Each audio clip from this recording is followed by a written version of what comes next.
demande la religieuse en appelant la petite. Que s'est-il passé, ma fille? J'ai vu ces deux personnes de mes propres yeux. Ce sont des serpents. Vas-tu te taire? Des serpents? Chérie, je te l'avais dit, tu dois lui couper la télévision. Elle passe tout son temps devant des films d'horreur. D'accord. Ma fille, que se passe-t-il? Tu vas bien? Je vais bien. Tu vas bien. Pourquoi dis-tu alors des énormités?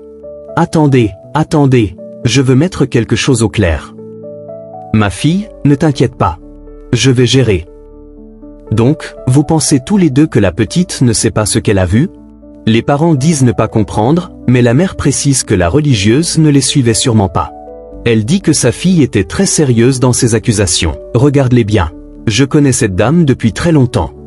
Elles ne peuvent pas être des serpents. D'accord, super. C'est compris. Pas de temps à perdre avec les débats. Donc, elle est ta nouvelle ménagère? Oui, sa fille. C'est très bien. Pas de problème alors. Elles viennent chez vous, je présume? Exactement. Elles commencent le travail aujourd'hui. La religieuse invite tout le monde à une petite prière, mais la vieille dame cherche à esquiver. Avant de venir ici, nous avions déjà prié.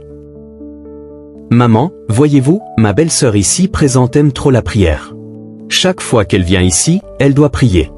Et comme elle est sur le point de partir, nous voulons prier ensemble. Ne vous inquiétez pas. Maman, nous ne plaisantons pas avec la prière dans cette maison. Nous prions tout le temps. Vous entrez dans notre famille, nous prions ensemble. C'est une tradition chez nous. Quand nous finissons de prier, nous ne prions plus après. Cette réponse inquiète tout le monde. Le mari et sa femme sont mécontents. Je suis désolé. Ma fille est ici pour travailler, pas pour prier dans des réunions que je ne comprends pas.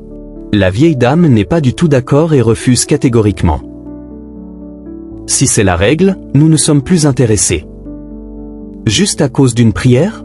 Maman? Allons-y, ma fille. Je te trouverai un autre travail. Toute la famille est stupéfaite.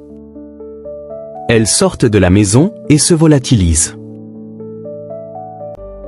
Les parents de la petite lui donnent finalement raison.